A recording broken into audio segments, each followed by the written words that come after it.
कौन है वहां? तुम्हारा काल।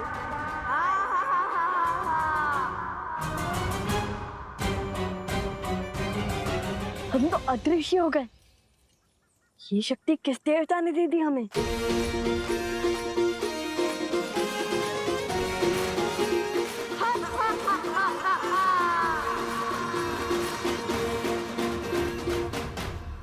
अयोध्या के सैनिकों को कायरता शोभा नहीं देती। माया का प्रयोग कर रहे हैं वो। अधिक देर तक नहीं बचेंगे वो। खोजिए उन्हें, यहीं कहीं छुपे होंगे वो।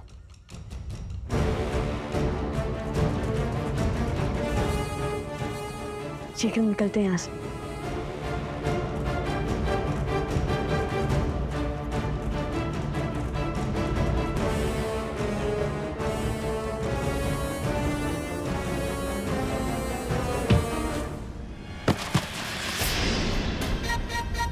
कौन है? कौन है यहाँ?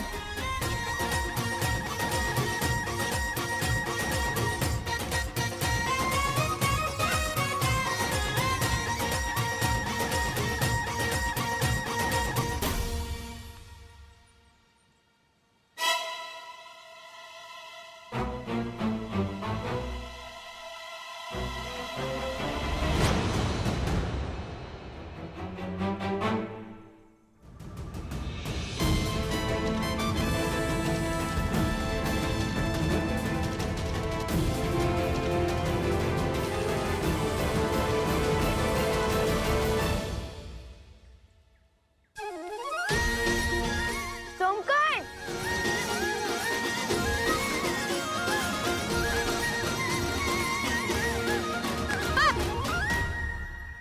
कौन है? कौन है? हे महादेव, असुर आया है, रक्षा कीजिए।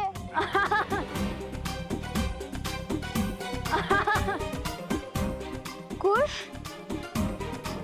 भ्राता लव? नहीं कुछ, हम ही हैं सोमकरण। सच में? किंतु आप है कहाँ? हम तुम्हारे सामने हैं। हाँ, अरे ये रहे। किंतु दिखाई क्यों नहीं दे रहे? ये कैसी माया? अरे सब बताएंगे, सब बताएंगे। किंतु अभी तुम अपना हाथ आगे करो और ये माला पकड़ो। बहुत भारी है, मैं थक गया हूँ।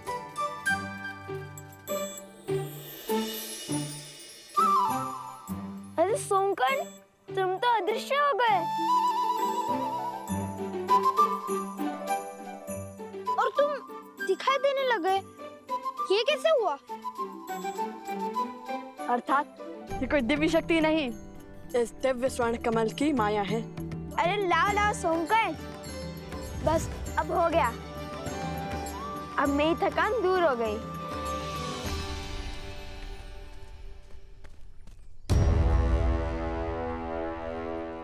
अब तुम हमें स्वयं अश्वत्थ तक पहुंचाओगे। बस बहुत हुई प्रतीक्षा। मैं कोई पहरेदार नहीं हूं। मैं अभी इस अश्व को मारकर अश्वमेध का अंत कर दूंगा और असुरों के सर से धर्म की तलवार सदा के लिए हटा दूंगा।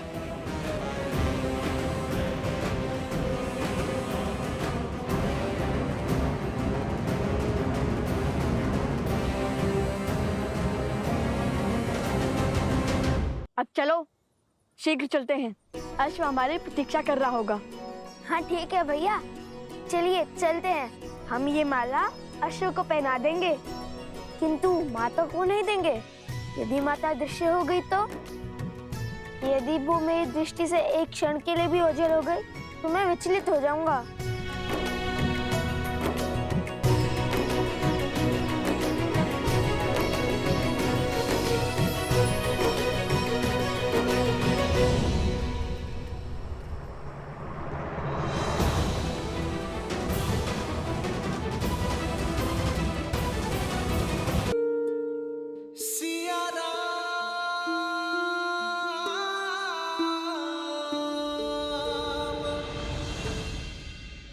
देवी सीता,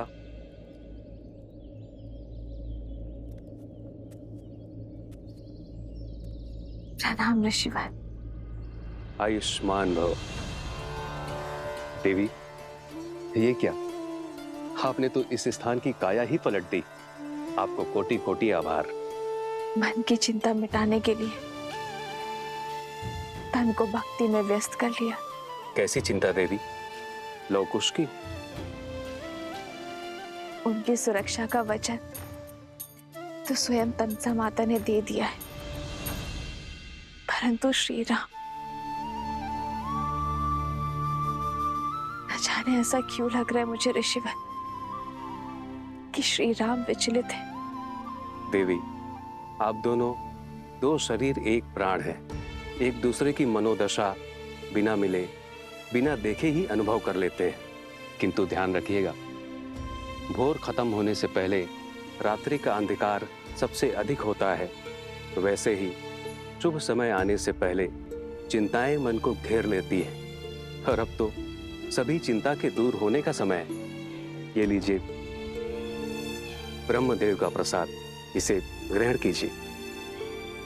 देवी, मैं आपको आश्वस्त करता हूं कि सृष्टि बनाने वाले आपकी समस्त चिंता का नाश अवश्य करेंगे।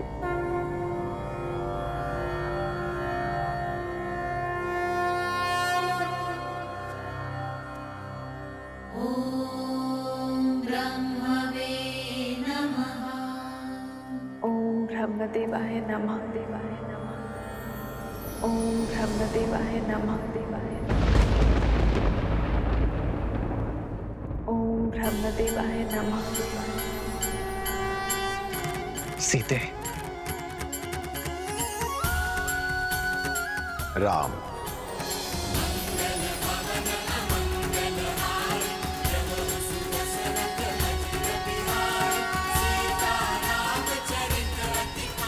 ब्रह्मदेव, तुम्हारा तप, मर्यादा धर्म को संसार में फैलाने की ललक अद्भुत।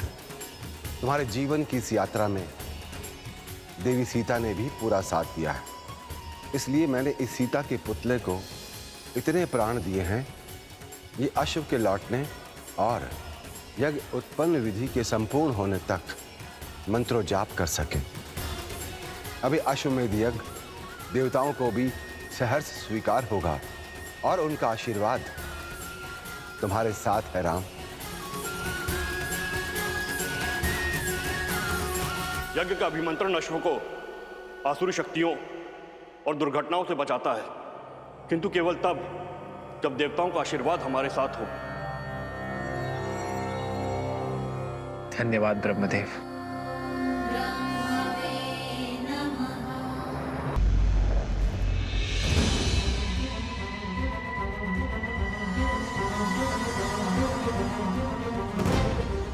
राम की हार और तुम्हारे नाश का समय आ गया अश्व।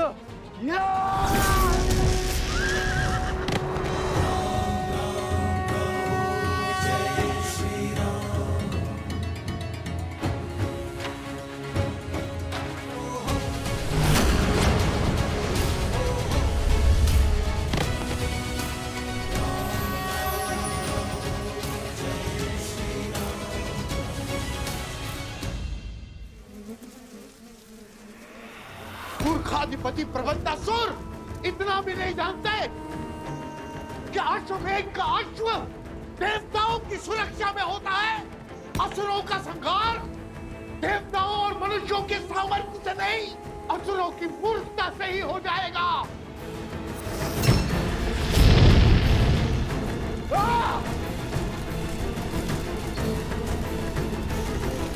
कुछ बोलते रहो कुछ, अन्यथा समझ नहीं आएगा कि तुम साथ हो कि पीछे छूट गए।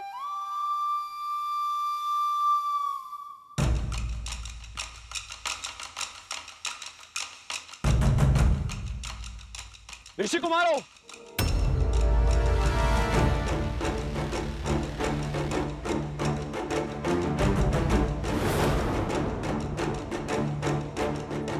मधुरापुरी, नरेश, शत्रुघ्न, आप सच हो जाओ। इनसे युद्ध करे बिना हम आगे नहीं बढ़ सकते। मैं यहां यज्ञ का अश्व लेने आया हूं। चुपचाप उसे मुझे सौंप दो। वचन देता हूं मैं तुम्हें कि तुम्हें कुछ भी नहीं होगा। बड़े दयालु हैं श्री राम, क्षमा कर देंगे तुम्हें। सोम करें, माला संभालो।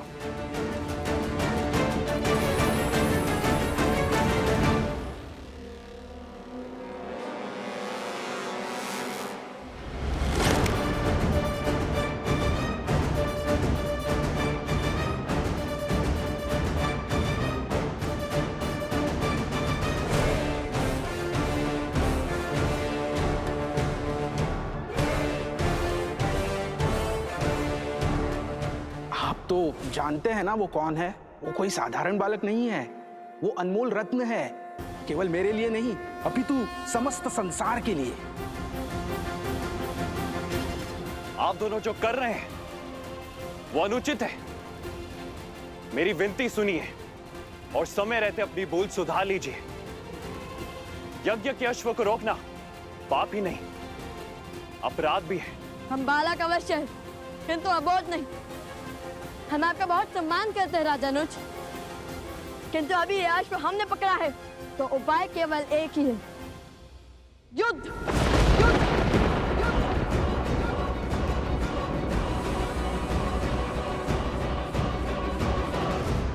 नीति शास्त्र कहते हैं कि व्यक्ति को स्वयं अपनी शक्ति, वास्तविकता से अधिक और दूसरों का प्रेम अपेक्षा से कम ही लगता है। यही भेद आप दोनों के साहस में छलक रहा है। अपनी शक्ति के अनेकों प्रमाण दे चुके हैं हम असुरों के विरुद्ध। मिथिला की प्रतियोगिता में पूरे संसार में अपने बल का डंका बजवा चुके हैं हम। और रही बात दूसरों की प्रेम की, तो हमें आपसे प्रेम की अपेक्षा नहीं है। यदि आप युद्ध से पहले हमें सुप्रभात कह देंगे तब भी हमारी आंखें भर आएंगी। देखिए, मेरे पास पूरी सेना है और आप दोनों बिल्कुल अकेले हैं। युद्ध शास्त्र कहता है कि सेना के सामने युद्ध करने का साहस तो महारथी को भी नहीं करना चाहिए। जैसे सर्पों के टोले में नागराज महाबली होकर भी नहीं जाता। नागराज भले ही ना जाए, गरुड़ या नेवले अकेले जाते हैं सर्पों की टोली में। स्वयं को क्या समझते हो, गरुड़ या नेवला? काल बेलिया जो सर्पों को अपनी बीन पर नचाते हैं। शस्त्र भी उठाएंगे या अयोध्या में केवल वाक युद्ध की प्रथा है? हम वो शत्रु नहीं जो आपकी निरर्थक बातों से ही मर जाए।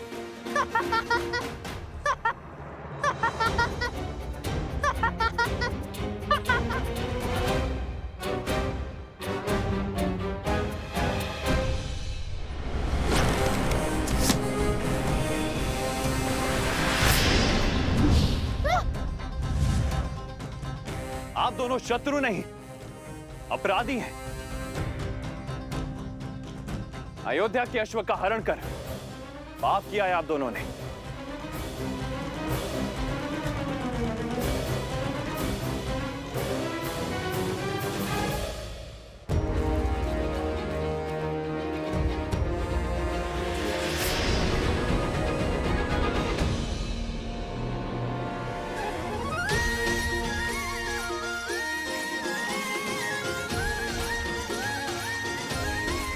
धन्यवाद मित्र सोमकर्ण।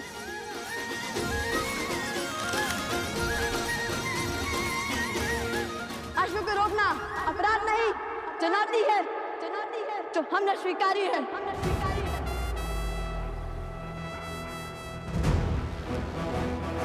कुश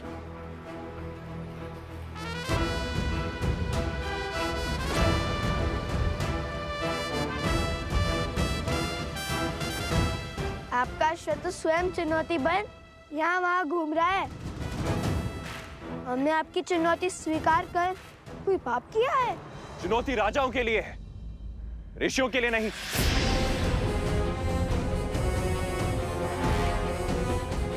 क्या बताएंगे आप? कहां के राजा हैं आप? राजा ना होकर अश्व को रोकना अपराध की श्रेणी में ही आता है। ऐसा तो कहीं नहीं लिखा है। लिखा नहीं है, किंतु असत्य भी नहीं है। ये हमारे राजा हैं। मेरे ज्येष्ठ भ्राता अवसरा ने इनका राज्याभिषेक किया है।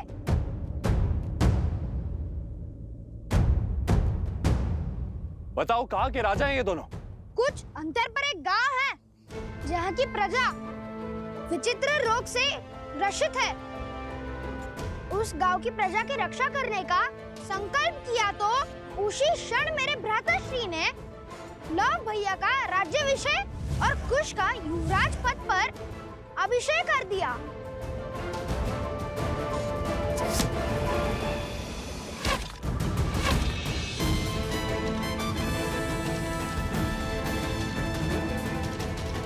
राजानुज, युद्ध में असावधान होना सबसे बड़ा अपराध है।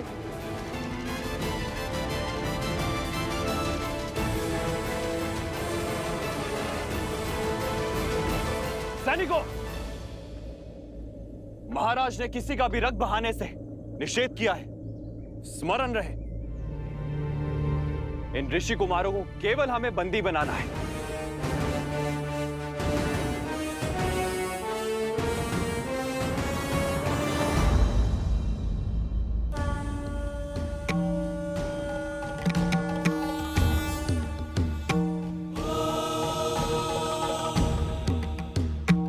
वन देवी, नियति मोड़ ले रही है। आपके दोनों पुत्र अपने जीवन की सबसे कठिन यात्रा पर निकलने वाले हैं। मैं केवल आपको यह बताना चाहता हूं कि आपके दोनों पुत्र एक पूरी सेना के विरुद्ध लड़ाई लड़ रहे हैं। सेना?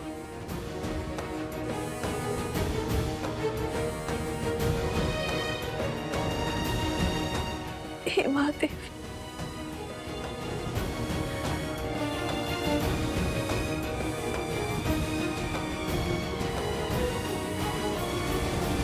ये कैसा संकट है ऋषिवर, जिनके पिता अपने पुत्रों की रक्षा के लिए उपस्थित ना हो, अब उनकी रक्षा कौन करेगा? और वो माता कितनी दुर्भाग्यशाली है जो अपने पुत्रों की सहायता के लिए कुछ नहीं कर सकती।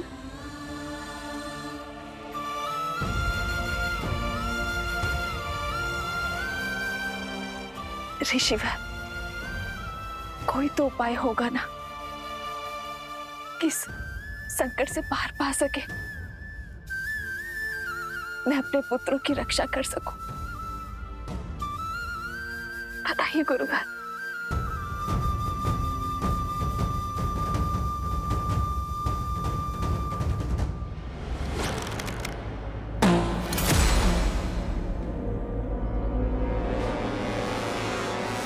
सावधान ऋषि कुमारों, ये मेरी अंतिम चेतावनी है।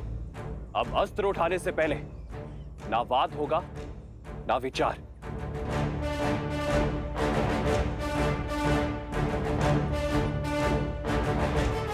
यदि अब भी ये नहीं रुके तो मुझे इन पर प्रहार करना ही होगा। मेरा पहला धर्म अपने महाराज की आज्ञा का पालन करना है। सैनिकों, जाओ और पकड़ लाओ इन्हें।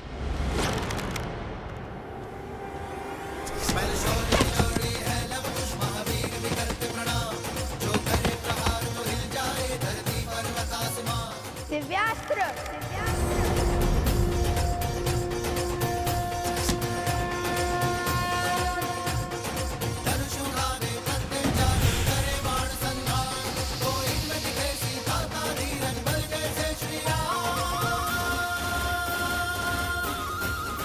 संपूर्ण संसार में मर्यादा धर्म का प्रचार हो रहा है और आप दोनों धर्म स्थापना के मार्ग में अवरोध बनकर पाप कर रहे हैं।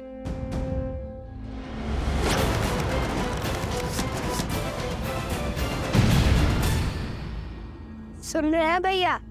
राज अनिल शत्रुघ्न मर्यादा धर्म की बात कर रहे हैं। इस राज्य की प्रजा को स्त्री के सुखों का, सुरक्षा का, सौभाग्य का बलिदान मांगकर संतोष दिया जाता है। वहाँ कैसा राजधर्म?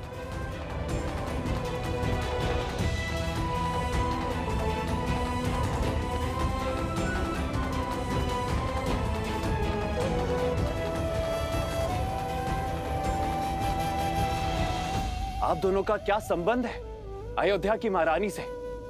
संबंध है भक्ति और भाव का संबंध। हमने राम कथा पढ़ी है, श्री राम और माता सीता की पूजा की है। और यदि हमारी माता के बाद कोई है जिसमें हमें ममता दिखती है, तो वो माता सीता है। क्या रक्त के संबंध से श्रद्धा का संबंध अधिक महान नहीं होता?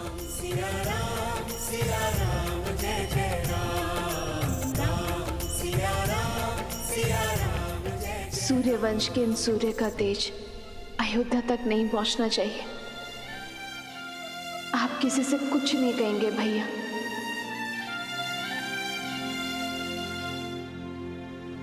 धन्य है आप अभी मां, श्री राम से दूर रहकर अपनी पहचान को गुप्त रखकर भी इन बालकों को श्री राम की परछाई बनाया आपने। स्पष्ट है ये दिव्य बालक और कोई नहीं, आपके और भैया के ही पुत्र हैं। वेदों में कुछ ऐसे मंत्रों का विवरण है जिनका पाठ करने से स्वयं देवताओं को रक्षा करने के लिए बुलाया जा सकता है। आप उनका पाठ आरंभ करें और मुझे पूर्ण विश्वास है कि देवता आपकी सहायता अवश्य करेंगे।